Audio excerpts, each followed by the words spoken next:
दोस्तों, मई 2019 में खोजकर्ताओं ने तंजानिया के ऑल डोइनो लेंगाई वोल्केनो के पास 19,000 साल पुराने 400 ऐसे ह्यूमन फुटप्रिंट्स खोजे थे जो आज भी वैज्ञानिकों के लिए किसी पहेली से कम नहीं, क्योंकि कोई नहीं जानता कि जिन लोगों के ये फुटप्रिंट्स थे आखिर वो एक ज्वालामुखी के पास क्यों गए थे। हालांकि ये एकमात्र ऐसी खोज नहीं जिसने वैज्ञानिकों का दिमाग खराब किया हो, क्योंकि इसके अलावा भी दुनिया में बहुत सी ऐसी खोजें हुई हैं जिनको लेकर वैज्ञानिक सटीक तौर पर कुछ भी नहीं कह पाते। तो चलिए जानते हैं इन्हीं खोजों के बारे में हमारी इस वीडियो के जरिए।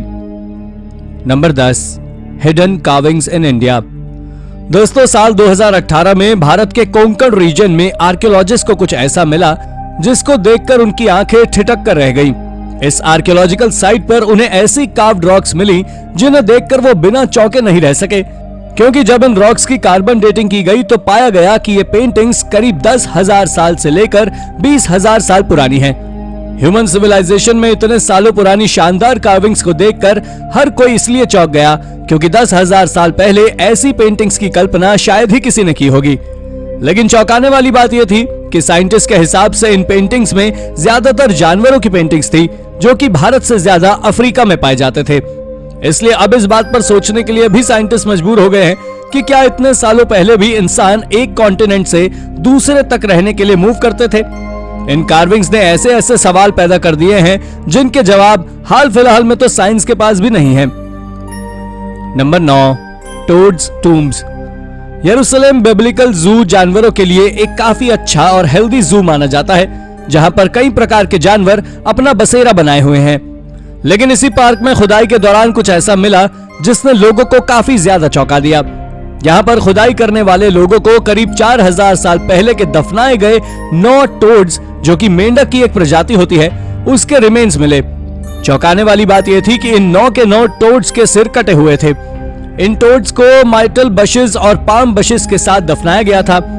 चौंकाने वाली बात यह थी कि टोड्स और इन बुशेस को कहीं और से लाकर यहाँ दफनाया गया था, जो कि बहुत ही ज्यादा अनयूजुअल था। लेकिन इनको उस तरह क्यों और किस लिए दफनाया गया था, ये तो आज भी हम सभी की जानकारी से दूर है। पर आर्कियोलॉजिस्ट की माने तो किसी इंसान जो कभी यहाँ दफन रहा हो उसके लिए हो सकता है ऑफरिंग के रूप में इन्हें यहाँ पर दफनाया गया हो। नंबर 8, सन ऑल्टर। दोस्तों, आर्कियोलॉजिस्ट ने चाइना के ज़िंजियांग उइघुर ऑटोनॉमस रीजन में एक बहुत अनोखी खोज की है जिसके बारे में जानकर आप हैरान हो जाएंगे। दरअसल यहाँ आर्कियोलॉजिस्ट ने जुलाई 2017 में एक एंशिएंट सन ऑल्टर खोजा है जो लगभग 3,000 साल पुराने हैं और इन सर्कल शेप स्ट्रक्चर का डायमीटर लगभग 500 फीट है। और आर्कियोलॉजिस्ट का मानना है कि इस स्ट्रक्चर को नोमैडिक ट्राइब्स के द्वारा बनाया और यूज किया गया होगा जो उस समय इस एरिया में घूमा करते थे। वैसे इस ऑल्टर में जिस तरह के स्टोन का इस्तेमाल किया गया है वो बहुत ही अलग है और लोकल व्यक्ति द्वारा नहीं लगाए गए हैं। दरअसल इस ऑल्टर में 3 सर्कल लेयर में स्टोन लगाए गए हैं जो बहुत ही मुश्किल से ग्राउंड के ट्रेंचेस में विजिबल है। वैसे दोस्तों, एक्सपर्ट्स का मानना है कि इसे बनाने में जिस मटेरियल का यूज किया गया है उसे मीलों दूर से लोगों द्वारा घोड़ों की मदद से यहाँ लाया गया और इसके स्ट्रक्चर को मंगोलियन के यर्ड से मिलता जुलता बनाया गया था और जिसे सन वर्शिपर्स के द्वारा यूज करने के लिए जाना जाता है। वैसे चाइना के इस एरिया में पहले ऐसा कुछ नहीं मिला और एक्सपर्ट्स और हिस्टोरियंस का कहना है ऑल्टर का यहाँ मिलना इस बात का सबूत है कि सेंटर का प्लेन कल्चर यहाँ तक कि सिल्क रोड के बनने के पहले पहुंच गया था, जो लगभग 2200 साल पहले बनी थी। Number 7, footprint. दोस्तों, मई 2019 में तंजानिया के ऑल डोइनो लेंगाई वोल्केनो के पास 400 ह्यूमन फुटप्रिंट्स मिले हैं जो कि लगभग 19,000 साल पुराने हैं। और जब इन फुटप्रिंट्स के ऊपर रिसर्च की गई तो जानकारी मिली कि ये 12 लोगों के पैरों के निशान हैं जो एक साथ इस एरिया से ट्रैवल कर रहे थे।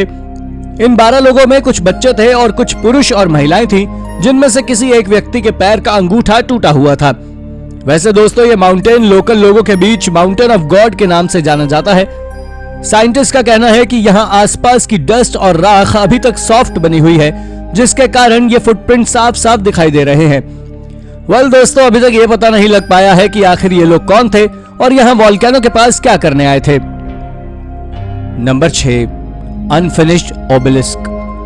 दोस्तों, वैसे तो इजिप्ट बहुत सारी मिस्टीरियस डिस्कवरीज के लिए जाना जाता है, लेकिन इजिप्ट के असवान में एक अनफिनिश्ड ओबेलिस्क पाया गया है जिसे एंशिएंट टाइम का इजिप्ट में मिला लार्जेस्ट ओबेलिस्क कहा जा रहा है। और आर्कियोलॉजिस्ट का कहना है कि यह ओबेलिस्क लगभग 4000 साल पुराना है। वैसे इस बात का पता लगाना बहुत मुश्किल है कि आखिर इतने बड़े इस ओबेलिस्क को क्यों बनाया जा रहा था और फिर इसे अधूरा क्यों छोड़ दिया गया। एक्सपर्ट्स का मानना है कि हो सकता है इसे बनाते वक्त ये टूट गया हो और फिर इसको रिपेयर करना बहुत मुश्किल काम था, इसलिए इसे ऐसे ही यहाँ छोड़ दिया गया। वैसे अगर इस ओबेलिस्क को कंप्लीट कर दिया जाता तो ये लगभग 137 फीट यानी कि 42 मीटर लंबा होता और इसका वजन लगभग 1200 टन होता। Number 5, sudoku carvings on temple. इस बात को तो हर कोई मानता है कि भारत दुनिया के सबसे पुराने और सांस्कृतिक रूप से सबसे समृद्ध देशों में से एक रहा है, जहां पर पुराने जमाने से कई ऐसी चीजें रही हैं जो भले ही वक्त की चादर के साथ ढक गई, लेकिन जब जब वो हमारे सामने आई तो हमेशा ही हमने अपनी संस्कृति पर गर्व महसूस किया है। ऐसी ही एक चीज हमारे सामने आई सुडोकू के रूप में। सुडोकू, जिसके बारे में हम सभी जानते हैं कि वो गेम काफी ज्यादा इंटरेस्टिंग और माइंड डेवलपिंग है। इस गेम की शुरुआत वैसे तो 17वीं सदी की मानी जाती है, लेकिन भारत के तमिलनाडु के एक गांव पलानी में एक मंदिर के रेनोवेशन के दौरान मंदिर की एक दीवार पर सुडोकू गेम के पैटर्न में एक गेम की कार्विंग्स मिली। तो हर कोई इन्हें देखकर दंग रह गया, क्योंकि यह मंदिर 13वीं सदी में बनाया गया था। इस बात का जवाब तो साइंटिस्ट अभी तक नहीं दे पाए कि अगर इस मंदिर पर बनी कार्विंग्स वाकई में सुडोकू की है, तो इसका मतलब दुनिया में सुडोकू के फैलने से काफी पहले से यह खेल भारत में मौजूद था। नंबर 4, वुडहेंज इन ओहियो। अमेरिका के ओहियो शहर में साल 2005 में जैरेड बर्ग्स नाम के एक आर्कियोलॉजिस्ट को सर्कल नुमा किसी जगह के ऐसे अवशेष मिले जिसने लोगों के सिर चकरा दिए, क्योंकि इस जगह के लिए माना जाता था कि इस जगह पर जो भी कुछ पुराने जमाने का बना हुआ है उसे फोर्ट एंशिएंट कल्चर के लोगों ने बनाया है, जिनकी एरा करीब 1000 से 1750 सीई के दौरान की मानी जाती है। लेकिन जब 200 मीटर डायमीटर वाले इस सर्कल नुमा वुडहेंज का पता चला तो उनकी सारी धारणाएं ही बदल गई। हालांकि इस वुडहेंज का अब बहुत ही कम हिस्सा बचा हुआ है, लेकिन इसका स्ट्रक्चर आज भी कई मीटरों में फैला हुआ है। लेकिन यह आकृति आखिर है क्या, ये बताने में आज भी साइंटिस्ट कतराते हैं। लेकिन कुछ आर्कियोलॉजिस्ट की माने तो ये जगह पुराने जमाने की कोई सेरेमोनियल साइट रही होगी, जिसका उपयोग लोग अपने कस्टम्स को पूरा करने के लिए करते होंगे। Number 3, crossword puzzles history. दोस्तों, क्रॉसवर्ड यानी कि वर्ग पहेली भी दुनिया के सबसे ज्यादा दिमाग लगाने वाले खेलों में शुमार है। लेकिन इस खेल की शुरुआत दुनिया में कब हुई, इसके बारे में लोगों को कुछ ज्यादा नहीं पता है। पर इस खेल के बारे में लोगों के दिमाग तब चकरा गए जब आर्कियोलॉजिस्ट को इटली के एंशिएंट टाउन समराइना में 2500 साल पुरानी एक बेसिलिका में कुछ ऐसी कार्विंग्स मिली जो इस खेल की तरफ इशारा करती थी। इन कार्विंग्स में ग्रीक लेटर्स को लेफ्ट टू राइट और टॉप टू बॉटम पैटर्न में लिखा गया था। हालांकि ये लेटर्स क्या थे ये तो नहीं पता, क्योंकि इनमें से ज्यादातर लोगों के नाम बस थे। लेकिन एक्सपर्ट्स मानते हैं कि उस जमाने में ऐसी कार्विंग से लोग सीक्रेटली एक दूसरे से कांटेक्ट करते थे। Number 2, ancient mummy in China. साल 2006 में चीन के टकलामाकान डेजर्ट में आर्कियोलॉजिस्ट की एक टीम को एक ऐसी ममी के अवशेष मिले जिनको देखकर हर कोई हैरान रह गया। ये ममी वेस्टर्न चीन के मीलों फैले रेगिस्तान में जब पाई गई तो लोगों को बड़ा अजीब लगा, क्योंकि इस रीजन में ऐसी फिजिक वाले लोग नहीं पाए जाते थे। जब इस ममी के डीएनए को ट्रेस किया गया तब पता चला कि यह ममी किसी सेल्टिक रेस वाले इंसान की है जो कि स्कॉटलैंड से यहाँ किसी जमाने में आया होगा। इस ममी के साथ आर्कियोलॉजिस्ट को 3 वुमेन और एक बेबी की बॉडी भी मिली थी, जिनके डीएनए ट्रेस करने पर मालूम चला कि वो भी सेल्टिक रेस के ही थे। लेकिन वो लोग यहाँ क्या कर रहे थे और क्या वो यहाँ अकेले आए थे, इस बात का जवाब एक्सपर्ट्स आज तक नहीं दे पाए हैं, क्योंकि उन्हें इन ममीज के अलावा सेल्टिक रेस के और लोगों के सबूत यहाँ नहीं मिले। Number 1, Galileo middle finger.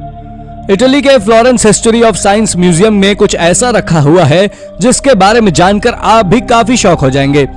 दोस्तों, इस म्यूजियम में किसी जमाने में चर्च के दुश्मन के रूप में देखे जाने वाले गैलीलियो गैलीलाई की मिडल फिंगर को इस तरह सजा कर रखा हुआ है कि जैसे वो किसी संत की उंगली हो। इस उंगली को गैलीलियो के रिमेन से 1737 में एंटन फ्रांसिस्को गोरी नाम के एक चोर ने उनकी मौत से लगभग 100 साल बाद चुरा लिया था। लेकिन उसने ऐसा क्यों किया ये तो अभी तक किसी को नहीं पता, पर यह अपने आप में ही काफी रोमांचक है। 2009 में गैलीलियो से जुड़े और भी कई बॉडी पार्ट्स एक ऑक्शन से नीलाम हुए और इस म्यूजियम का हिस्सा बने। तो दोस्तों, ये थी हमारी आज की वीडियो। आपको हमारी वीडियो कैसी लगी हमें कमेंट करके जरूर बताइएगा। और हाँ, जाते जाते इसे लाइक और चैनल को सब्सक्राइब भी जरूर कर दीजिएगा। Thank you for watching.